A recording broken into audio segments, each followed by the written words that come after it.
Bienvenidos de nuevo a Despertar de la crisis de significado. Entonces, la última vez discutimos el importante y fundamental trabajo de Platón. La gramática de la civilización occidental está básicamente compuesta por la Biblia y Platón. Volveremos a ambos repetidamente de ciertas maneras y hablamos sobre la noción de sabiduría de Platón y cómo implicaba este proceso de alinear la psique para reducir el conflicto interno y reducir el autoengaño al engañarnos a nosotros mismos con charlatanería.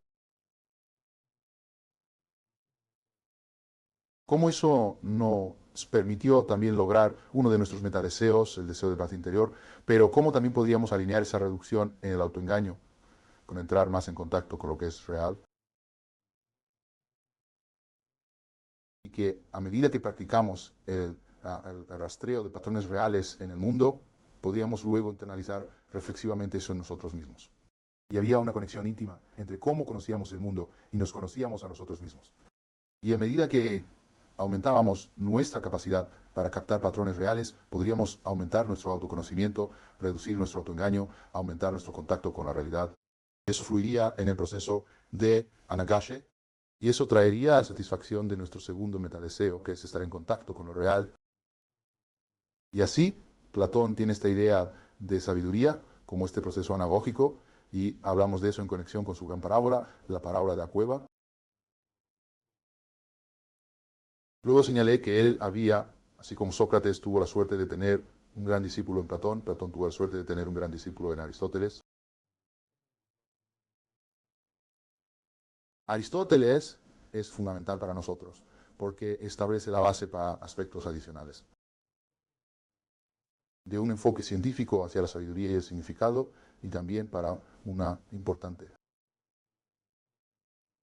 formulación de una de las formas en las que conectamos profundamente el yo con la realidad que vamos a hablar cuando hablemos de la sintonización de la cosmovisión.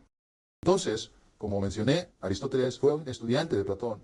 Estudió con Platón durante unos 20 años y luego en algún momento se separa de Platón, afirmando famosamente que aunque amo a Platón, amo la verdad más. Aristóteles permaneció, y muchas personas argumentarían esto, Gerson, por ejemplo, y otros, que Aristóteles sigue siendo en algunos sentidos muy importantes un platonista. Pero había un aspecto del trabajo de Platón que Aristóteles pensó que faltaba. Platón realmente no explicó adecuadamente el cambio. Aristóteles estuvo profundamente influenciado por la explicación de Platón de lo que hacía algo real para nosotros. Pero pensó que Platón realmente no podía explicar muy bien el cambio, y él iba a inventar algunos conceptos muy importantes que se van a convertir en fundamentales para entender lo que es estar conectados significativamente con la realidad. Ahora, Aristóteles está muy influenciado por su padre, que es un médico. Es mucho más biólogo que matemático, por lo que mientras que Platón es mucho más propenso a usar analogías matemáticas, Aristóteles está mucho más acostumbrado a usar analogías biológicas.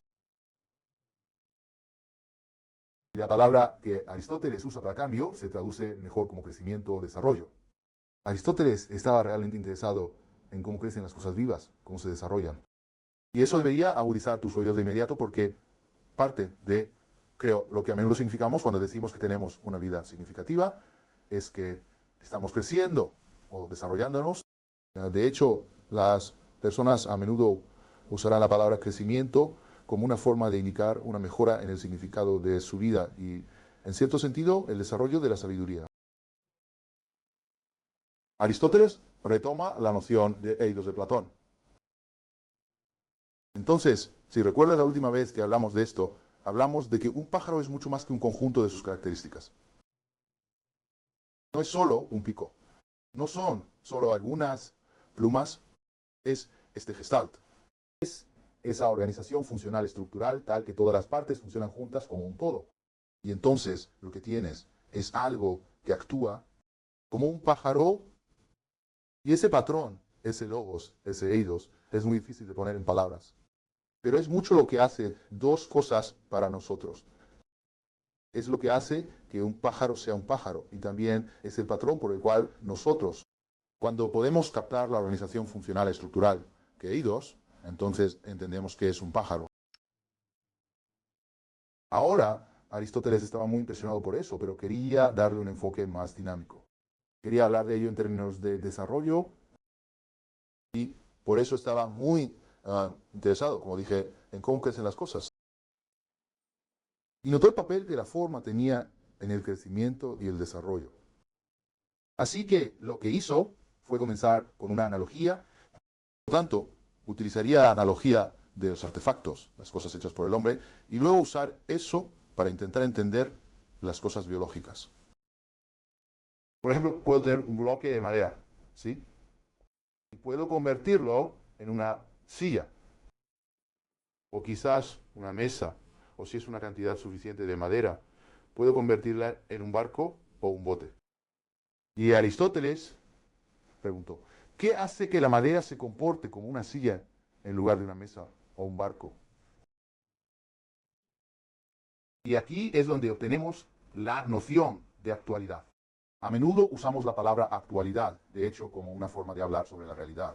Es algo actual, como una forma de decir que es algo real en lugar de un fraude o una simulación.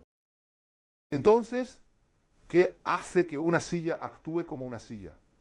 ¿Por qué la madera actúa como una silla aquí, actúa como una mesa aquí y actúa como un barco aquí?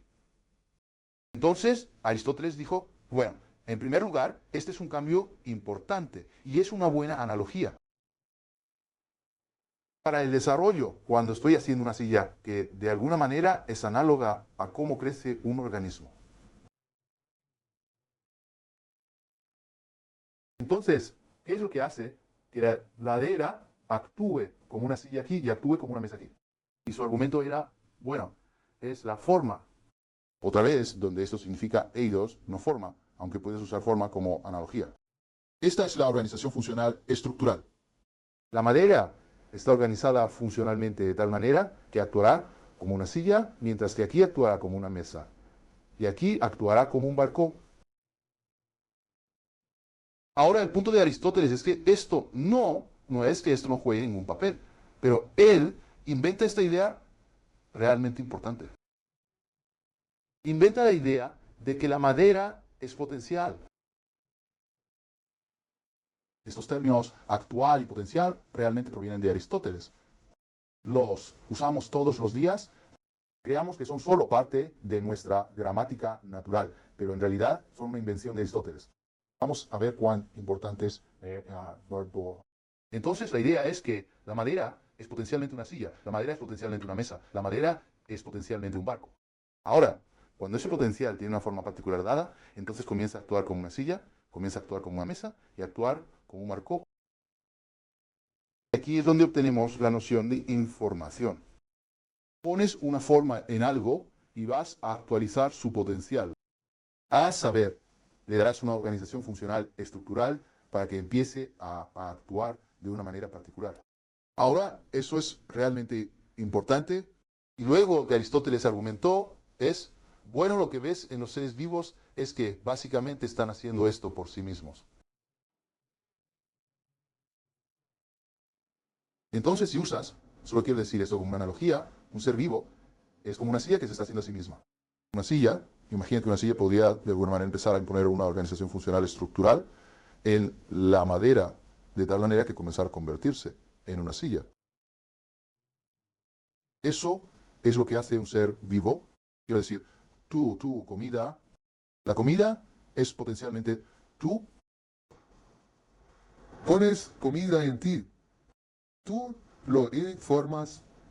Hay un código en tu ADN que finalmente le da una forma particular, que le da una organización funcional estructural que te convierte en ti.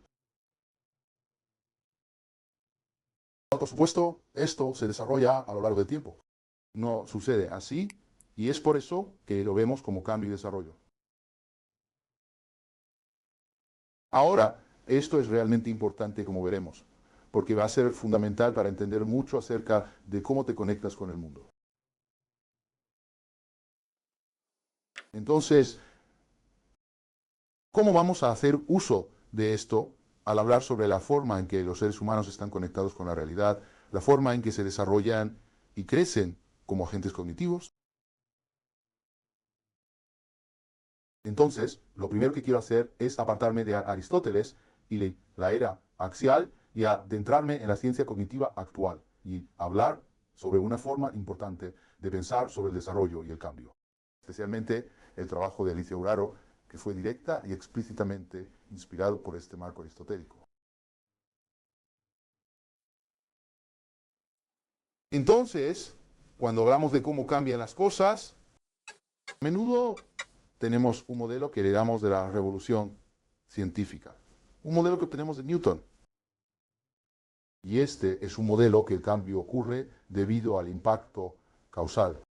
Entonces, lo estándar, aquí está, este marcador, lo presiono. ¿Por qué se movió? Se movió porque lo empujé. Parece tan obvio y no controvertido. Entonces, damos una explicación. ¿Qué lo causa hacer porque fue empujado? La idea de todo cambio y desarrollo es que hay un evento A y de alguna manera causa el evento B. Causa el evento C. El evento A precede a B, hace que B suceda, y luego B precede a C y B, hace que C suceda. Entonces, mientras Newton estaba participando en la revolución científica, esta noción de cómo suceden las cosas se estaba volviendo prominente en él, y para las personas que iban a adoptar su visión del mundo. Ahora, lo que fue muy interesante acerca de eso, sí, es que esto parecía resolver muchos problemas. Y esto fue resaltado por un famoso filósofo. Immanuel Kant, de quien Alicia O'Rourke habla. Kant estaba interesado en por qué este modelo newtoniano se estaba volviendo tan exitoso. El modelo aristotélico había estado alrededor por miles de años. ¿Por qué el modelo de Newton lo estaba superando tan rápidamente?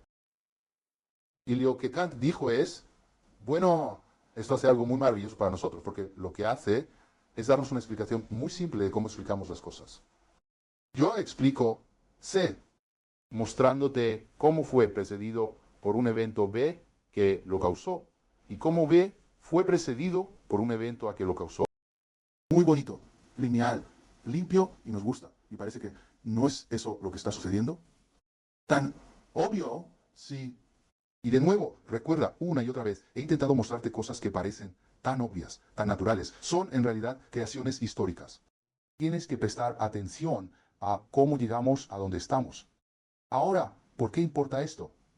Bueno, porque esto ahorita es una especie de explicación vacía que puede ocurrir. Es ahorita lo que se llaman explicaciones circulares. Esta línea, ¿sí? Evita explicaciones circulares. Bien. Entonces la explicación circular es cuando asumes la misma cosa que estás tratando de explicar en tu explicación. Entonces, aquí está un modelo estándar. Las personas a menudo usan esto sin darse cuenta. Sabes, hay un triángulo aquí en el mundo. La luz entra en mi ojo. Pasa a través de impulsos nerviosos. Eso va a mi conciencia, ¿sí? De alguna manera se proyecta en una pantalla interna. Entonces hay un triángulo allí. Y entonces hay un hombrecito adentro. Y él dice, triángulo. Y tenemos versiones actualizadas de esto, como el Ejecutivo Central y tal. Esto se llama una teoría homuncular. Homunculus significa un hombrecito. Ahora, cuando lo presentas así, espero que todos puedan ver por qué esto es obviamente inútil.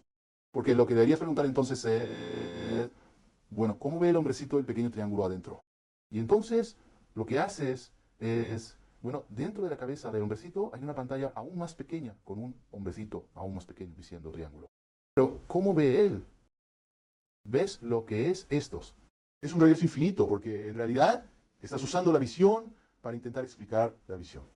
Ahora, por favor, recuerda esta noción de una falacia homuncular, porque eso es lo que es esto, porque aunque es fácil de explicar, necesito que entiendas que caemos en ella muy a menudo cuando intentamos entender y explicarnos a nosotros mismos.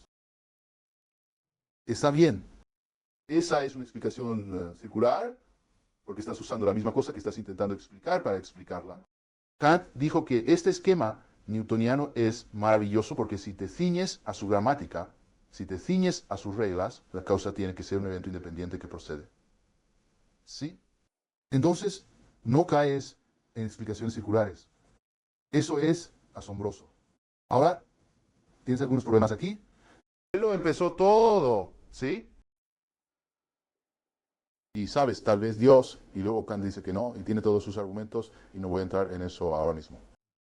Basta decir que esta se convirtió en una forma predominante de intentar explicar cómo funcionan las cosas. Pero entonces Kant encontró un problema muy significativo. Y no es una coincidencia que tenga que ver con los tipos de cosas de las que estábamos hablando con Aristóteles, los tipos de cosas que pueden crecer, las cosas vivientes. Porque Kant salió y vio un árbol. Y eso fue muy problemático para él, porque los árboles no siguen este modelo fácilmente. Porque estaba mirándolo y decía, bueno, ¿qué está haciendo el árbol? Bueno, es la luz del sol. Bueno, ¿cómo entra la luz del sol? A través de las hojas. Entonces, sí, ¿qué está haciendo las hojas? Bueno, el árbol. ah, entonces el árbol hace las hojas y las hojas hacen el árbol. Entonces el árbol está haciendo el árbol. Acuñó el término autoorganización. El árbol es autoorganizante. Ahora, el problema con eso es, sí, los seres vivos hacen uso de ciclos de retroalimentación. En un ciclo de retroalimentación, la salida del sistema se retroalimenta en el sistema. El árbol hace las hojas que recogen energía que va a los procesos que hacen las hojas. Los seres vivos son autoorganizantes, utilizan ciclos de retroalimentación, pero cuando trato de dar una explicación de un ciclo de retroalimentación, caigo en una explicación circular. Caigo en una explicación circular. Y así Kant llegó a una conclusión bastante sorprendente. Llegó a la conclusión de que no podía haber una ciencia de los seres vivos, que la biología era imposible. Ahora, Kant es un intelecto formidable, es un genio filosófico, y entonces no puede simplemente desestimar eso. Bueno, obviamente hay biología. ¿Qué idiota es Kant? No, no. Eres tú el que necesita retroceder y pensar, ¿dónde está el error en el argumento? Porque si hay biología, y es verdad que hay, y estoy de acuerdo en que hay, ¿sí? Y que los seres vivos utilizan ciclos de retroalimentación, lo cual necesariamente hacen. Son autoorganizantes, lo cual necesariamente son. Y cuando intento rastrear la causación, caigo en una explicación circular, lo que parece ser una cosa necesaria. Y las explicaciones circulares son vacías y huecas. Entonces, ¿dónde se equivoca Kant? Y esto es lo que Alicia Uraro retoma, y dijo que en realidad durante mucho tiempo no tuvimos forma de resolver este problema. Y así hubo un gran vacío entre nuestra biología y nuestra física. Ahora, otra vez, ¿por qué nos importa esto? Porque necesitamos, si vamos a entender a Aristóteles, si vamos a entender profundamente lo que queremos decir cuando hablamos de que somos seres vivos que crecen y se desarrollan, y que ese crecimiento y desarrollo es integral para nuestro significado y nuestra sensación de quiénes y qué somos, nuestra identidad personal, que si no podemos dar una respuesta a este problema, no podemos entender fundamentalmente quiénes y qué somos, y qué diablos estamos hablando cuando hablamos de cuán importante es el crecimiento y el desarrollo para nosotros.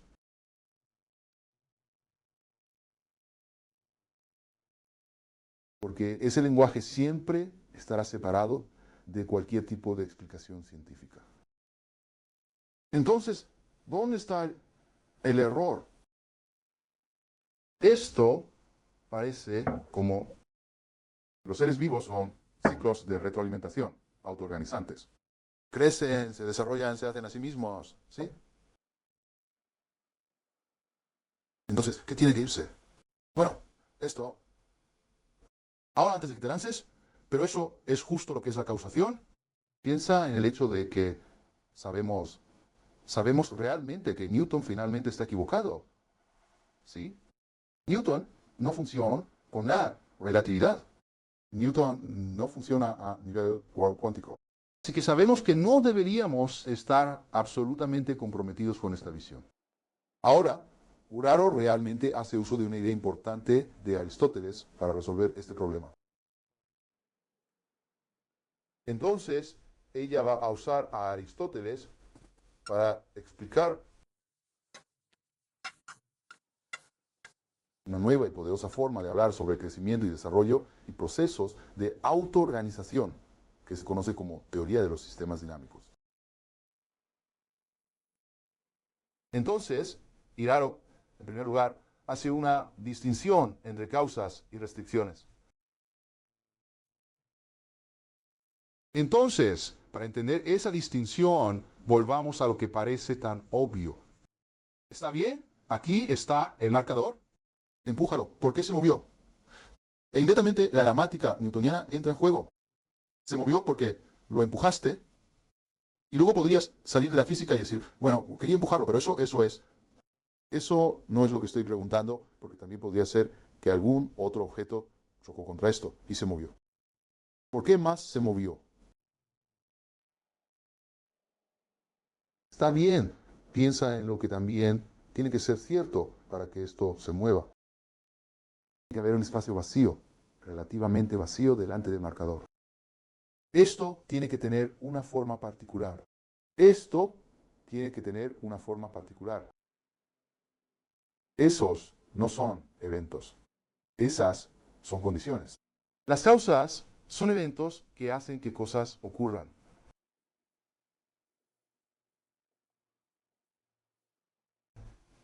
Las restricciones no son eventos, son condiciones. No hacen que las cosas ocurran, hacen que las cosas sean posibles. Y hay una gran diferencia entre una condición y un evento. La forma de pensar newtoniana nos tiene tan obsesionados con esto, tan centrados en esto, que ya no estamos viendo esto. ¿Ves? Aristóteles, debido a su visión platónica, en realidad considera esto más importante. ¿Por qué? Porque cuando hablo de una organización estructural, funcional, cuando hablo de un patrón, estoy hablando de esto.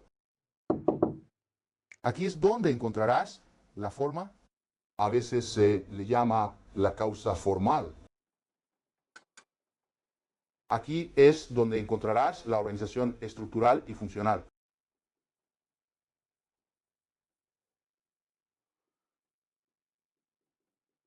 Las condiciones están organizadas estructural y funcionalmente, de manera que el movimiento de esto es posible.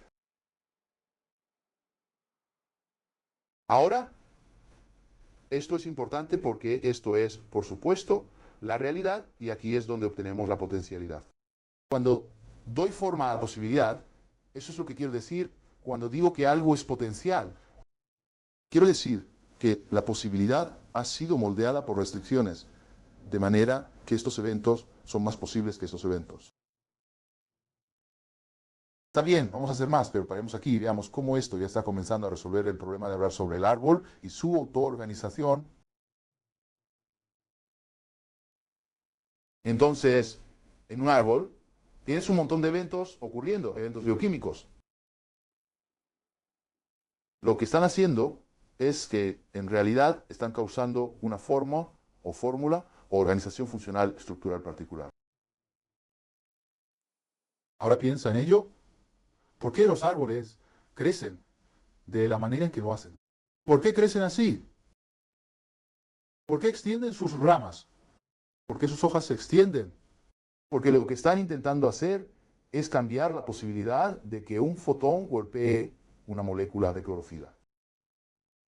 La estructura del árbol forma la posibilidad de los eventos. Entonces, los eventos, ¿sí?, causan esta estructura y luego, ¿sí?, la causan. Pero esto luego restringe los eventos. Mírame, soy un ser vivo, tengo un montón de eventos sucediendo en mí. Y eso crea una organización funcional estructural. Esa organización crea un ambiente interno en el que la probabilidad de eventos se altera dramáticamente. Por lo tanto, los eventos que tienen muy baja probabilidad de suceder allá afuera, tienen una alta probabilidad de suceder aquí dentro. Y los eventos que tienen una alta probabilidad de suceder allá afuera, tienen una muy baja probabilidad de suceder aquí dentro. Y eso es lo que es ser un ser viviente. Los eventos, sí, causan una estructura, una organización funcional, estructural, un eidos, una forma, y luego eso restringe los eventos. Ahora, esta no es una explicación circular porque estoy hablando de dos cosas muy diferentes. Estoy hablando de actualidad y potencialidad. Es importante darse cuenta de que la discusión sobre la posibilidad, muchos de ustedes decían, oh, esto es como, oh, es tan abstracto. ¿Y qué es esto? Esto es realmente integral para la ciencia, ¿de acuerdo? La ciencia depende de que haya un potencial real. La potencialidad es una cosa real, ¿verdad? Entonces, ya sabes, aquí está el objeto moviéndose, ¿verdad? Está en el suelo. Y toda esta energía cinética. Míralo, moverse, mira, oh, se detuvo. Destruir toda esa energía. ¿A dónde fue la energía cinética? No puedes destruir la energía. Bueno, la energía cinética se ha convertido en energía potencial. Si el principio de la conservación de la masa y la energía es real, entonces la potencialidad es real. Mira esto, mira algo de Newton. Fuerza es igual a masa por aceleración. ¿Es eso un evento? ¿O eso está sucediendo allá ahora mismo? ¿Sucede todos los martes a las 4 de la tarde?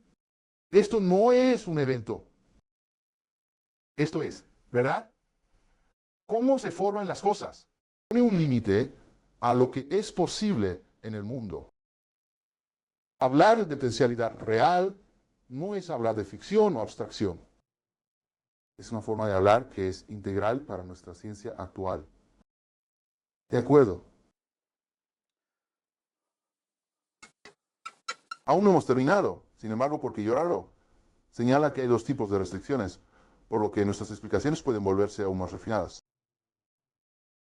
Hay restricciones que hacen una forma de evento, un tipo de evento más posible. Ella llama a esos restricciones habilitantes.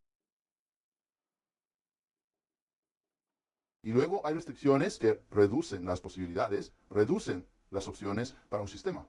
Estas son las restricciones seleccionadas o selectivas.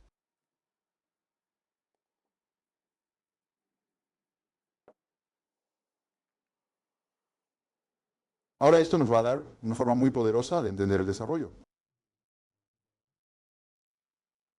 Usémoslo de la manera en que Llorar lo hace para hablar sobre una de las teorías más significativas de desarrollo y cambio. Uno de los grandes sellos distintivos de la ciencia. De hecho, es una teoría fundamental para la ciencia de la biología, que por supuesto es la teoría de la selección natural, la teoría de la evolución darwiniana. Porque la teoría de la evolución darwiniana es probablemente la primera teoría de sistemas dinámicos en la ciencia, y es una teoría que está diseñada precisamente para dar cuenta del crecimiento y desarrollo. Obviamente no dentro de un individuo, sino a través de la especiación. Bien, entonces echemos un vistazo a la teoría. Entonces lo que estás buscando, en primer lugar, tiene que haber un ciclo de retroalimentación para, sí, cualquier teoría de sistemas dinámicos, porque estamos hablando de un proceso que se autoorganiza. Entonces, ¿cuál es el ciclo de retroalimentación del que habla la evolución? Por supuesto, bueno, es la reproducción sexual. ¿De dónde vienen las cabras, otras cabras? Las cabras son producidas. Ahí está el producto. Y luego se retroalimenta en el sistema y se convierte en el productor. Hace más cabras, que hacen más cabras, que hacen más cabras, sí. Por eso lo llamamos reproducción. Es un ciclo de retroalimentación. Entonces, ¿qué se dio cuenta Darwin? Bueno, se dio cuenta de que había restricciones selectivas que operaban en eso. Había condiciones en el medio ambiente que reducían las opciones para el organismo. Eso es correcto. Entonces, ¿cuáles son esas condiciones? Escasez de recursos, ¿sí?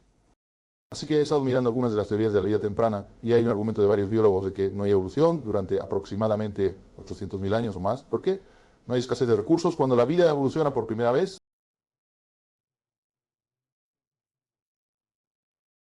por lo tanto, la vida es estática, porque no hay escasez de recursos.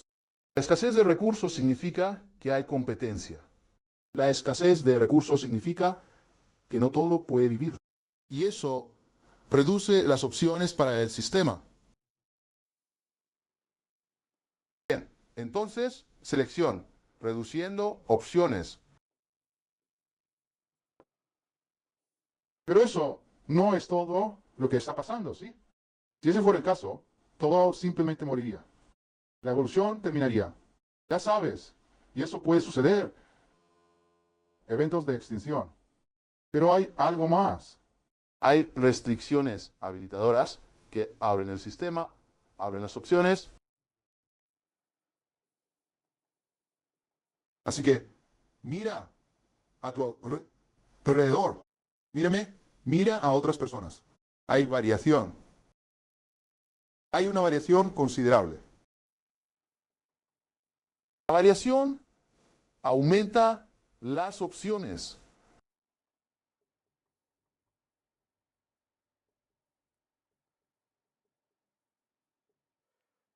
Así que mira lo que está pasando aquí. Tienes este ciclo de retroalimentación.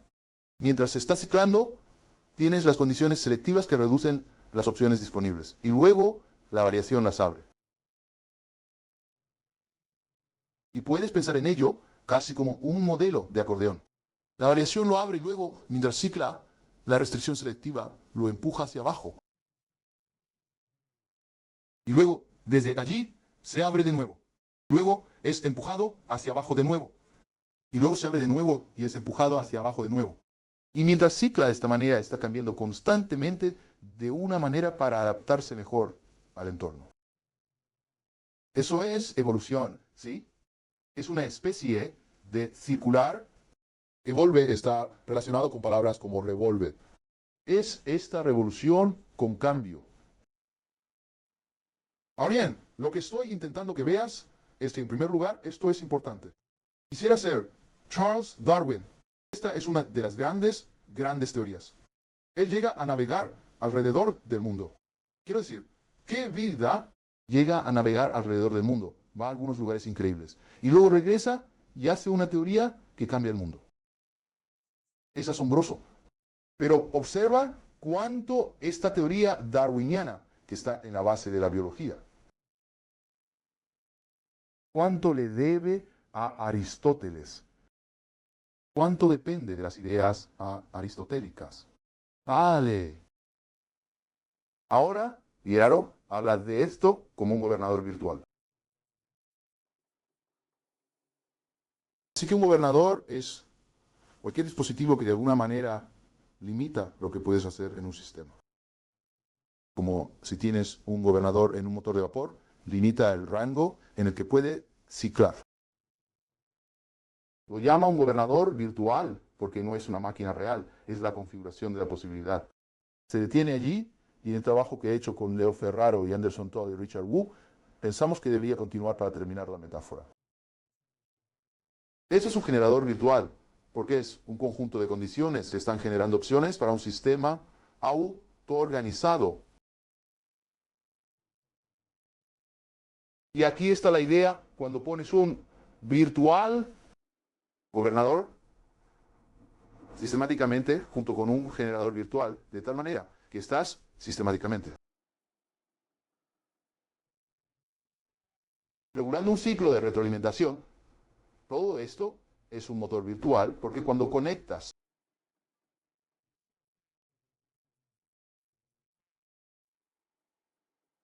un gobernador a un generador, obtienes un motor virtual. Así es como es una teoría del sistema dinámico. Una teoría del sistema dinámico es básicamente una teoría que expone el motor virtual.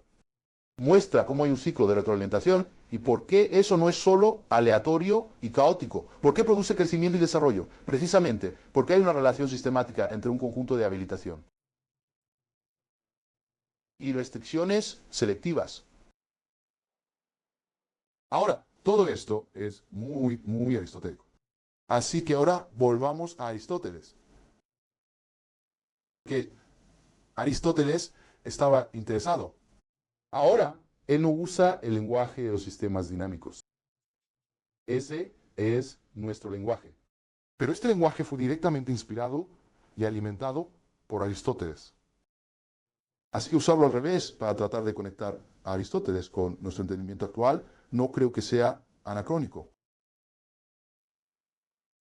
Entonces, Aristóteles está interesado en nuestro desarrollo. Él va a agregar algo que faltaba en la noción socrática de sabiduría. Recuerda, la noción socrática estaba tratando de superar el autoengaño. Y luego Platón añade toda una teoría estructural de la psique para explicar cómo superamos el autoengaño, cómo nos volvemos sabios y alcanzamos la sabiduría.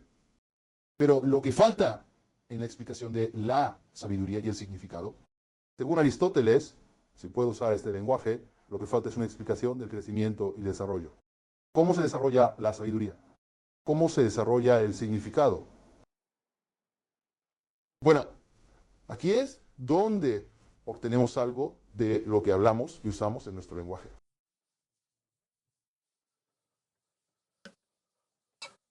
Pero no creo que obtengamos la profundidad de lo que Aristóteles está hablando. Hay un aspecto de quién y qué eres que está fundamentalmente conectado a tus proyectos de significado. Y tu proyecto de sabiduría, a menudo podrías haber usado este término o términos relacionados, pero realmente sabes de qué estás hablando. Y esta es la noción de tu carácter.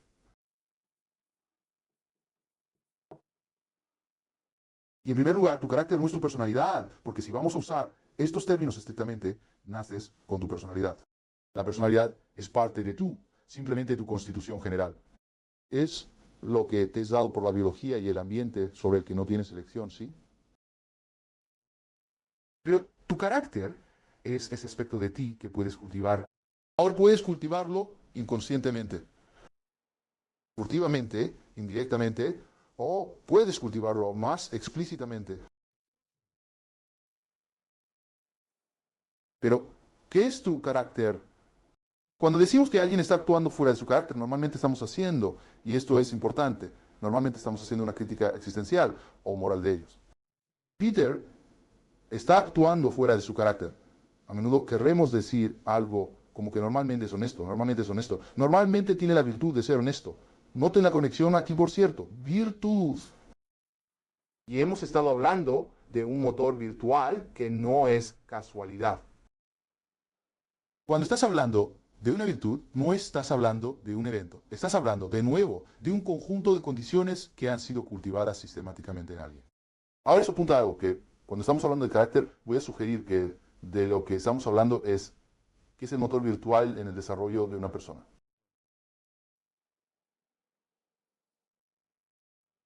¿Qué sistema de restricciones has identificado contigo? ¿Y qué sistema de restricciones has interiorizado que regulan tu desarrollo? Hagamos una pregunta socrática.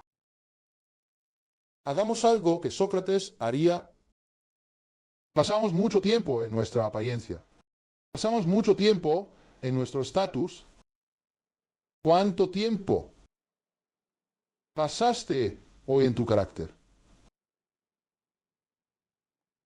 ¿Cuánto?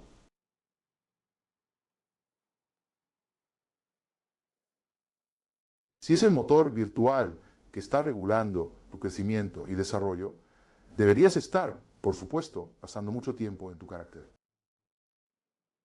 Pero lo haces. Ahora Aristóteles propuso formas de tratar de cultivar tu carácter. Argumentaría que su método, su famoso método del término medio, es una forma de tratar de hacerte establecer condiciones para cultivar tu carácter. Entonces, por ejemplo, ¿qué es la valentía? Todos quisiéramos ser más valientes, creo. Bueno, Aristóteles propuso que es un término medio áureo, no la media. Eso es un malentendido, ¿sí? Porque es un término medio áureo, entre dos cosas. Por supuesto, puedes ser un cobarde Puedes de alguna manera ser defectuoso por tener una deficiencia, pero también puedes ser temerario, sí.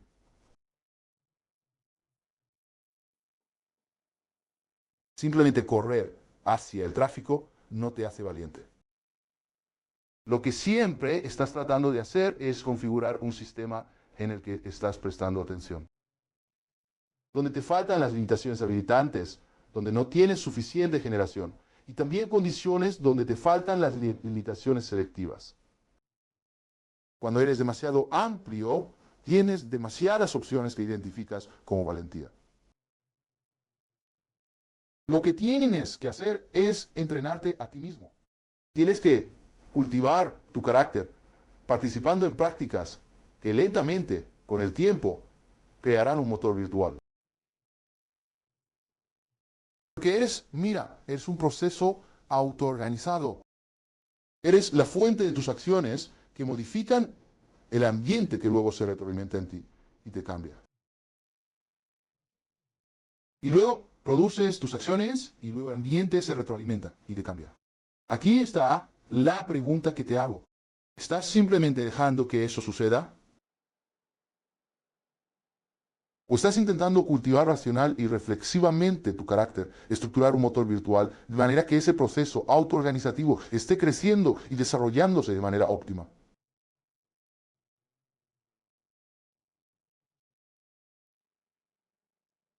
Aristóteles plantea la pregunta, y usamos esto, incluso usamos, y nosotros, no digo que lo usemos trivialmente, pero no entendemos la profundidad de lo que decimos.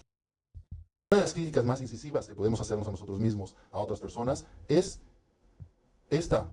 Escucha mi lenguaje. Escúchalo. No está a la altura, no está a la altura de su potencial.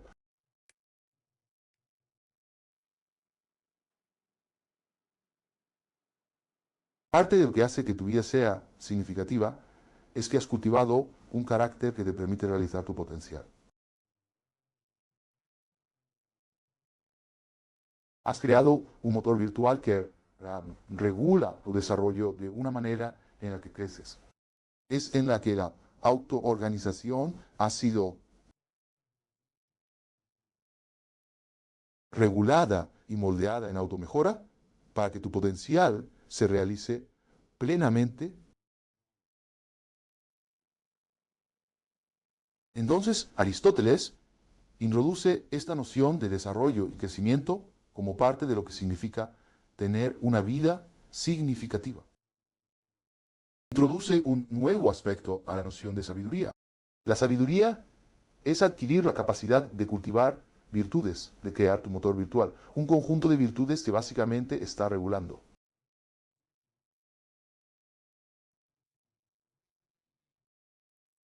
Tu crecimiento y desarrollo para que realices tu potencial. Otra vez, piénsalo. ¿Qué estás haciendo para cultivar tu carácter? Porque Aristóteles señala que hay una forma profunda de estupidez que surge de la falta de carácter.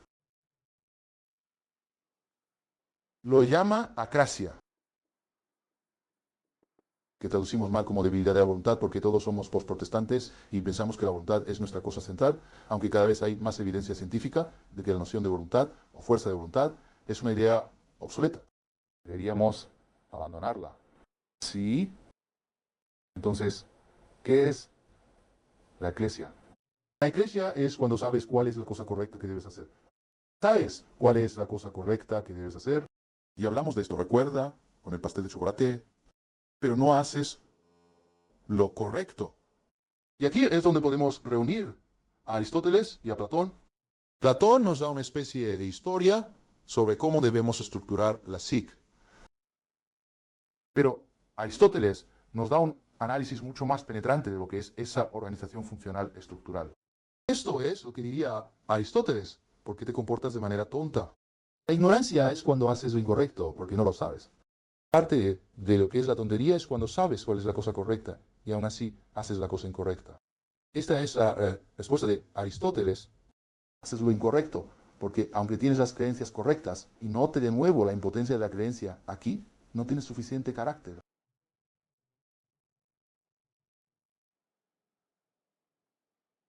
no has entrenado cosas, no has adquirido habilidades, no has desarrollado sensibilidades, no has creado un motor virtual que regula tu desarrollo y crecimiento de tal manera que vivirás de acuerdo a tu potencial, te realizarás y harás lo correcto. Entonces, empezamos a ver de nuevo la gramática profunda de lo que hablamos cuando hablamos de significado. Y notamos ahora que hay un aspecto de desarrollo en ello.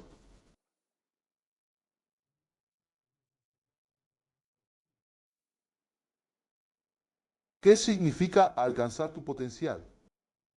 Quiero decir, esa es una frase que usamos. ¿Qué estás diciendo cuando dices eso de alguien? ¿Por qué importa tanto? Entonces, Aristóteles diría, volvamos a la analogía. Por favor, siempre recuerda esta analogía. Volvamos a la analogía de algo hecho por el hombre. ¿De acuerdo? ¿Cómo sabemos cuando algo ha sido bien hecho? ¿Qué hace que algo sea un buen cuchillo?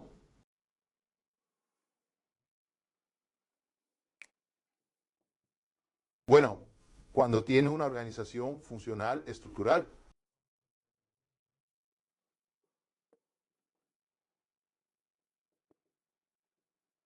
Correcto. Que le permite cumplir su propósito. Entonces los cuchillos son para cortar. Si he tomado el potencial en el metal y lo he organizado de la manera correcta, lo he estructurado de la manera correcta, realmente funcionará para cortar muy bien.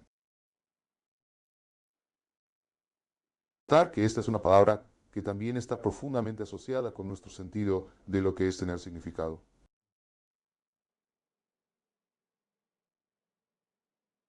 Entonces Aristóteles pregunta, ¿qué podemos hacer con esta analogía? Los seres humanos no están hechos de la manera en que se hacen los cuchillos. Nos hacemos a nosotros mismos. Y aquí hay una idea importante. Nos hacemos a nosotros mismos. No solo nos organizamos a nosotros mismos. El término que Francisco Varela y Ivan Thompson han generado para hablar de esto es que somos autopoéticos. Somos cosas que nos hacemos a nosotros mismos. Entonces, eres diferente de un tornado. Un tornado se organiza a sí mismo, pero un tornado se moverá. Su comportamiento puede ser rápidamente autodestructivo. Se moverá hacia condiciones que lo destruyen. Estás autoorganizado de tal manera que tienes una organización funcional estructural que te permite buscar condiciones. Así que el tornado no busca las condiciones que protegerán y promoverán su propia autoorganización. No es autocreado. Tú eres autocreado. Entonces, aquí está la cosa interesante. Y esta es una brillante idea que Eric Pearl trae en su libro, Pensando Ser. En los seres vivos, el propósito de la cosa es su organización funcional estructural. Es una cosa autocreada. Entonces, lo que tu propósito, tu función es mejorar tu organización funcional estructural. Es como, oh, bueno, eso es solo un problema, dirás. Con la filosofía, esto también es abstracto. ¿Qué significa eso específicamente? Bueno, para Aristóteles significa prestar atención al hecho de que eres una criatura racional y reflexiva.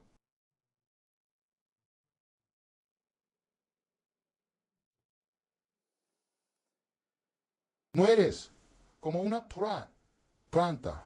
Una planta tiene esto, pero todo lo que básicamente hace es activar su capacidad para digerir.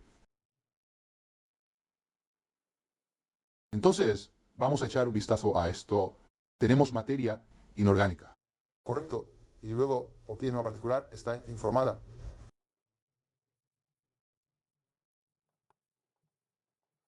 Y eso crea como un ser vivo.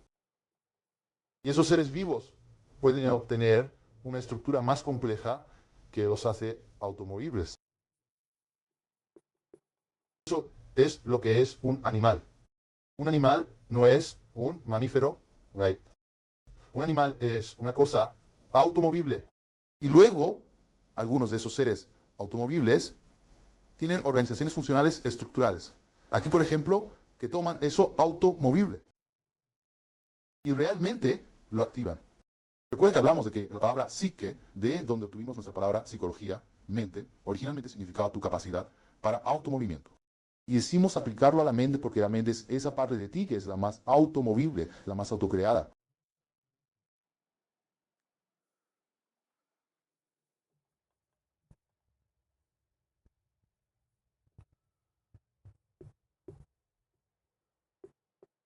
Eres una cosa mental, una cosa psicológica.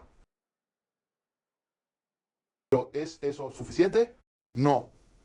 Lo que obtenemos de Sócrates, Platón y Aristóteles. Puedes optimizar eso, puedes tomar el control de eso. Tú, a diferencia de otros organismos, puedes hacer la revolución actual sobre ti mismo. Eres capaz de cultivar tu propio carácter de manera racional y deliberada. Puedes convertirte, ¿sí? En una cosa racional.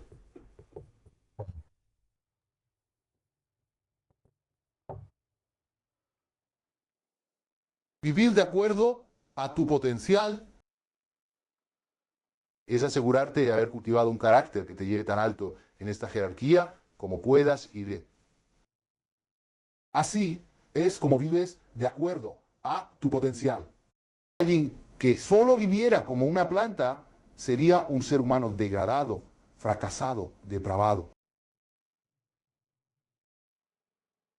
Alguien que viviera solo como un animal, sin reflexionar. Impulsivamente sería un ser humano depravado, fracasado. Pero el argumento continúa. Dices, por supuesto, pero hasta aquí debes cultivar tu carácter para que, en la medida de lo posible, actualices tu potencial para ser un ser humano racional y moral.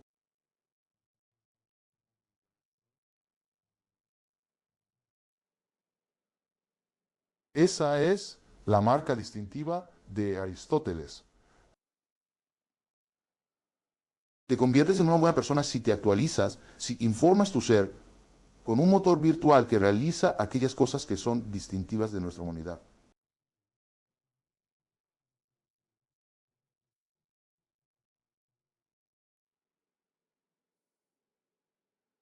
¿Qué nos hace diferentes de las plantas, los animales, las otras criaturas que solo tienen mentes? ¿Qué nos hace diferentes? Entendemos que siempre nos hemos entendido a nosotros mismos en contraste con las otras cosas que encontramos a nuestro alrededor. ¿Por qué soy más valioso que esta mesa?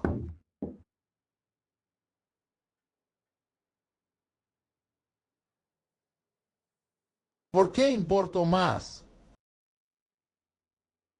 Porque hay cosas que se pueden encontrar en seres racionales.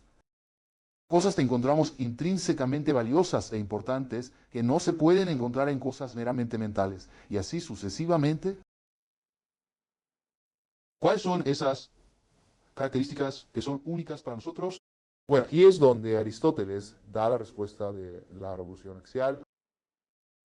Tu capacidad para superar el autoengaño, tu capacidad para cultivar tu carácter, para realizar la sabiduría y para mejorar la estructura de tu psique y tu contacto con la realidad, eso es lo que significa racional. Esto suena, si no hubiera dicho todo esto, lo que voy a decir ahora sonaría trillado. Tu propósito es llegar a ser lo más humano posible.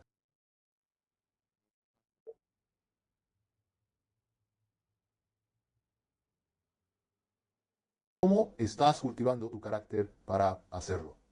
Esto es lo que Aristóteles te va a preguntar una y otra vez. ¿Cuánto de tu vida está dedicada a crear un motor virtual que realiza tus capacidades racionales? Esas cosas que te hacen más humano en contraste con todas las otras cosas a tu alrededor.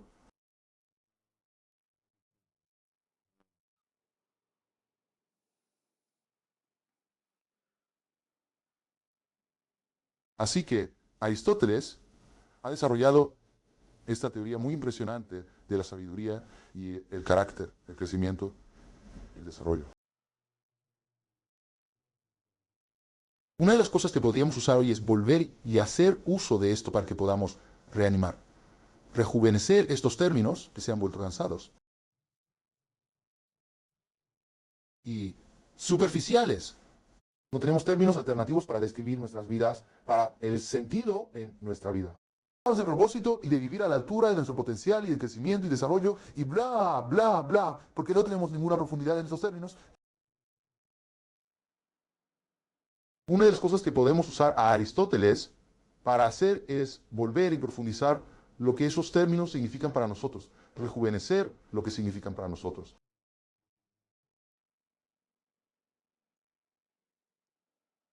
Pero quiero continuar y hablar sobre ese desarrollo que se está produciendo en la revolución ex-emo. Y quiero hablar de cómo Aristóteles ayudó a avanzar en el proceso histórico, por el cual él contribuyó a nuestra gramática cultural de lo que es cuando estamos hablando de significado, propósito, sabiduría, autotrascendencia. Y así lo que quiero ver la próxima vez que estemos juntos es que quiero ver la explicación científica de Aristóteles de una cosmovisión. ¿Qué es una cosmovisión y por qué importa tanto para nuestra autocomprensión y nuestro significado existencial? Muchas gracias por tu tiempo.